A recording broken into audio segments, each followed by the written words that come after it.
जी हाँ, नमस्कार दोस्तों। आप सभी का एक बार फिर से आपके अपने चैनल DKY क्लासेस में आप सभी का अभिनंदन है।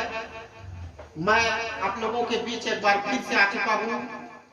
आज इलेक्ट्रिक करंट का नेक्स्ट वीडियो लेकर, और अब यहाँ से आप लोगों को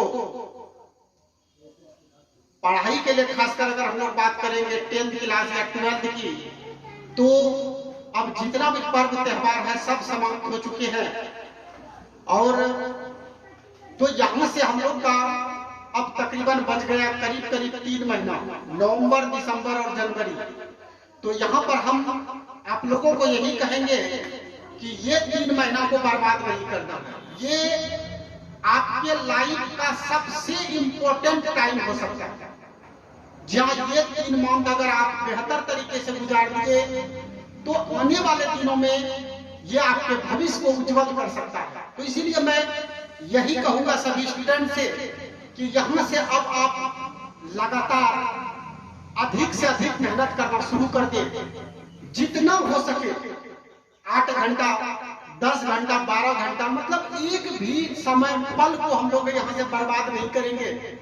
कोचिंग से जब हम घर जाएंगे तो घर में जितना भी समय मिलेगा वो सिर्फ बुक के पीछे हम लोग लगा देंगे, क्योंकि बुक एक ऐसा माध्यम है जो आपके जीवन को बेहतरीन बना सकता है। यहाँ से आप बुक को ही समझ लीजिएगा, book is my friend, book is my love, book is my life. तो बुक को ही हर चीज आप मान लीजिएगा तो आप ज्यादा बेहतर कर सकते हैं। तो इसलिए समय को का ख्याल करते हुए आप लोग यहाँ से एक भी पल बर्बाद नहीं करेंगे। इन 3 महीनों को जो है पूरे आप लगा देंगे और आपका जो रिजल्ट होगा वो बेहतर आ सकता है। तो हम लोग आज शुरू करते हैं। आज इलेक्ट्रिक करंट में हम लोग एक टॉपिक लिए है, प्रतिरोध जो है किसी चालक तार का जो प्रतिरोध होता है वो निम्नलिखित बातों पर निर्भर करता है। प्रतिरोध हम लोग पढ़े थे कि अगर किसी चालक तार में धारा जो बहती है तो धारा जो बहती है उसमें रुकावट का जो काम करता है वही प्रतिरोध कहलाता है। तो किसी भी चालक तार में जो रुकावट का काम करता है वो प्रतिरोध कहलाता है। तो हम लोग ये पढ़ेंगे आज कि किसी चालक तार में जो प्रतिरोध होता है वो निम्नलिखित बातों पर निर्भर करता है। किस किस पर? तो हम लोग जानेंगे नंबर 1, तार की लंबाई पर। जी हाँ, आप लोग घर में भी देखे होंगे कि तार अगर इतना जो है, अगर हम लोग तार को बढ़ा देंगे लगभग बहुत लंबा, यहाँ पर भी हम लोग मान लीजिए बल्ब जोड़ देंगे और ये तार को और भी लंबा करते जाएंगे, मान लीजिए 1 किलोमीटर लंबा कर दिए, ना 1 किलोमीटर 200 मीटर कर दिए, तो तार जितना ज्यादा लंबा होगा ऑटोमेटिक वोल्टेज जो है उतना कम जाएगा। तो इसका मतलब ये हुआ कि तार को जो हम लोग बढ़ा रहे हैं, तो क्या बोलते हैं हम लोग कि प्रतिरोध, कि किसी भी चालक तार में जब धारा बहती है तो धारा को रोकने का जो कार्य करता है, अपोजिट दिशा में जो रोकने का कार्य करता है उसी को हम लोग प्रतिरोध कहते हैं। तो इसका मतलब जितना लंबा तार होगा तो प्रतिरोध उतना ज्यादा उत्पन्न होगा।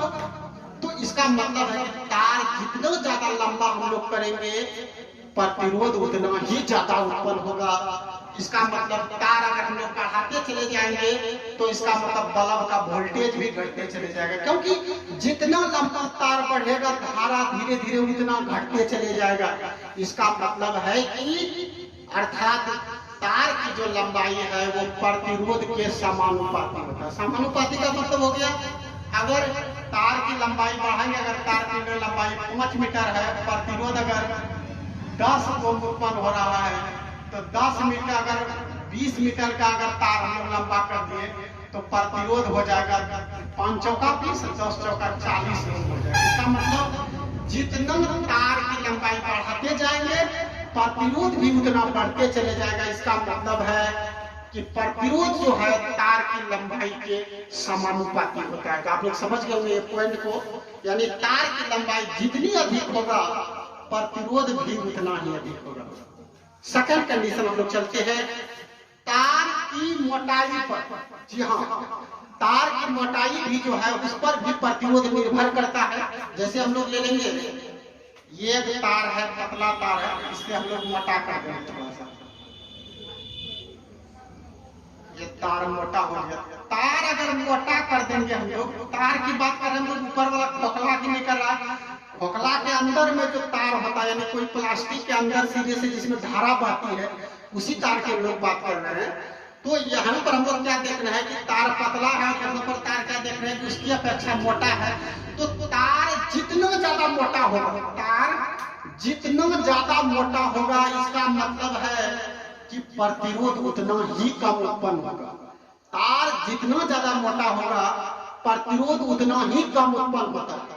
तो यहाँ पर हम लोग, वहां पर हम लोग लंबाई में देखें क्या कि लंबाई बढ़ेगा तो प्रतिरोध भी बढ़ेगा, लेकिन यहाँ पर वो बात नहीं है। अगर तार को मोटा करेंगे तो ऑटोमेटिक प्रतिरोध घट जाता है, प्रतिरोध कम हो जाएगा, प्रतिरोध कम हो जाएगा। इसका मतलब और भी मोटा करेंगे तो प्रतिरोध और भी घटते जाएगा। अगर इसमें मान लीजिए 5 mm अगर मोटा है ये तार, अगर 20 ओम अगर प्रतिरोध उत्पन्न हो रहा था, अगर ये 10 mm का तार हो गया, तो हम लोग क्या देख रहे हैं कि तार दुगना मोटा हो गया तो प्रतिरोध आधा हो जाएगा, 10। यानी इसमें एक बढ़ेगा तो दूसरा घटेगा, यानी मोटाई बढ़ेगा तो प्रतिरोध घट जाएगा। इसका मतलब एक बढ़े दूसरा घटे, इसी को बोलते हैं हम लोग व्युत्क्रमानुपाती कर्मानुपाती। जो हम लोग एक 7th में मैथ वगैरह बनाते हैं तो उसमें भी समानुपाती और व्युत्क्रमानुपाती पढ़े हैं। तो आप लोग अगर पढ़े होंगे तो मालूम नहीं होगा कि समानुपाती का मतलब होता है एक बढ़े तो दूसरा भी वही अनुपात में बढ़े, जिसको हम लोग बोलते हैं समानुपाती। और व्युत्क्रमानुपाती होता है कि एक बढ़े तो दूसरा घटे। यहाँ पर देख रहे हैं तार की लंबाई जो है, पहले तार की मोटाई कम है तो प्रतिरोध ज्यादा, और तार की मोटाई बढ़ गया तो प्रतिरोध कम उत्पन्न हुआ। ये अर्थात आर जो है व्युत्क्रमानुपाती हो जाएगा 1/, यानी तार की जो मोटाई है यानी क्षेत्रफल उसका होगा, तो मोटाई बढ़ेगा तो ऑटोमेटिक क्षेत्रफल उसका बढ़ जाएगा।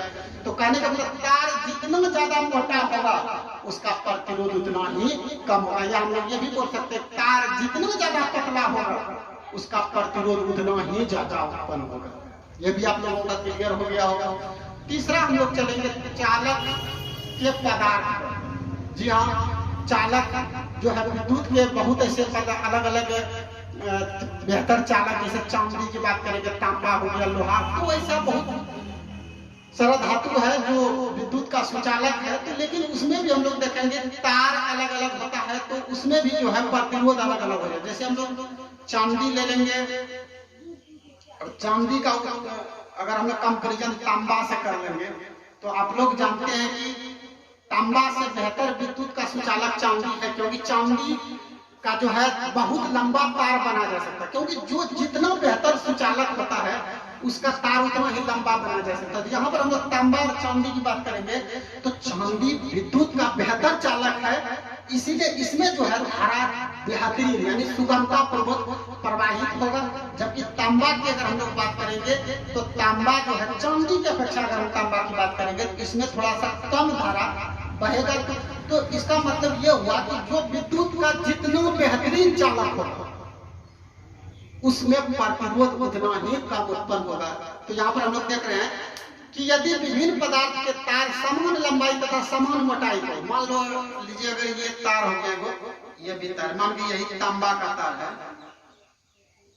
और यहाँ पर हम लोग चांदी का तार ले लिए, तो क्या देख रहे हैं यहाँ पर कि दोनों तार की लंबाई सेम है, तार की मोटाई भी सेम है, लेकिन अगर प्रतिरोध की बात करेंगे तो प्रतिरोध में डिफरेंस हो जाएगा। चांदी विद्युत का बेहतर चालक है, इसका मतलब चांदी की अपेक्षा तांबा में जो है प्रतिरोध ज्यादा उत्पन्न होगा, और चांदी में जो है तांबा की अपेक्षा प्रतिरोध कम उत्पन्न होगा। यानी जो विद्युत का जितना बेहतर सुचालक होगा उसमें प्रतिरोध उतना कम उत्पन्न होगा। तो कहने का यदि विभिन्न पदार्थ के तार वही लिखे समान लंबाई और समान मोटाई के हो तो उसका जो प्रतिरोध है भिन्न भिन्न यानी अलग अलग हो जाएगा। तो आज हम यहीं तक रहने देते हैं, फिर अगला वीडियो लेकर आप लोगों के समक्ष आएंगे। तब तक के लिए धन्यवाद। जय हिंद।